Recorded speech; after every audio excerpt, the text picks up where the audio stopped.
हमने माँ को वचन दिया था कि आप वर यात्रा में उनके समक्ष एक अलौकिक रूप धारण करके आएंगे, किंतु आपके वर्तमान का रूप देखकर वो अत्यंत व्याकुल हो उठी हैं। किंतु मेरे इस रूप में ऐसा क्या है पार्वती? मैं जैसा हूं मैंने अपने आप को वैसे ही प्रस्तुत किया है। मैं तो कैलाश पर भी ऐसे ही रहता हूं। तुमने भी मुझे सदैव इसी रूप में देखा है।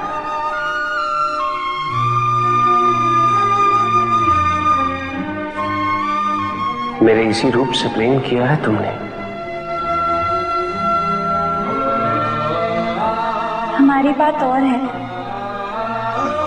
हमें तो आपके सारे रूप स्वीकार हैं, किंतु माता पिता की इच्छा होती है कि उनकी पुत्री का विवाह एक ऐसी व्यक्ति से हो जो रूपवान हो। रूपवान की सर्वसम्मत परिभाषा क्या है पार्वती? एक शिशु जो संसार के मापदंड के अनुसार कुरूप होता है, वो अपनी माता के लिए सबसे सुंदर शिशु होता है। तो इसमें सही क्या है? संसार का दृष्टिकोण या फिर एक मां का? बाहरी सुंदरता का मापदंड प्रत्येक व्यक्ति के लिए भिन्न होता है, तो इसका चुनाव कैसे हो कि क्या सुंदर है और क्या नहीं? माता पिता को एक बात अवश्य समझ लेनी चाहिए कि शारीरिक सुंदरता से अधिक महत्व मन की सुंदरता का होता है। पार्वती, इस नश्वर शरीर का रूप समय के साथ ढलने लगता है, किंतु मन की सुंदरता शाश्वत है।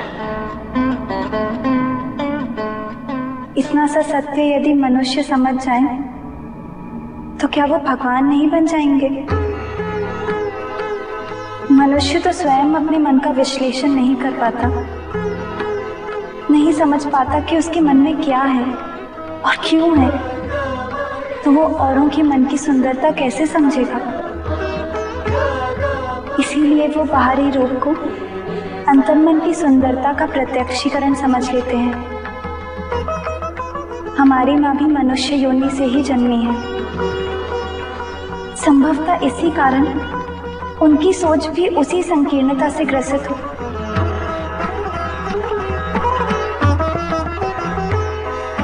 अब वो हमारा आपसे विवाह नहीं करवाना चाहती।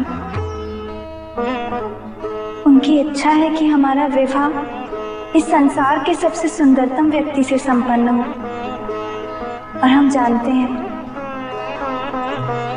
कि आपके वास्तविक स्वरूप से सुंदर इस संसार में और कुछ नहीं है। वही रूप बनेगा इस संसार में सुंदरता की सर्वसम्मत परिभाषा। हमारे शाश्वत प्रेम हेतु इस विवाह के लिए क्या आप उसी रूप में प्रकट होंगे?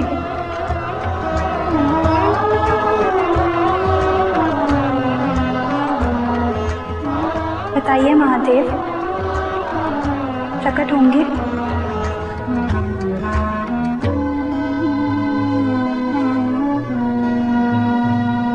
अवश्य होंगे।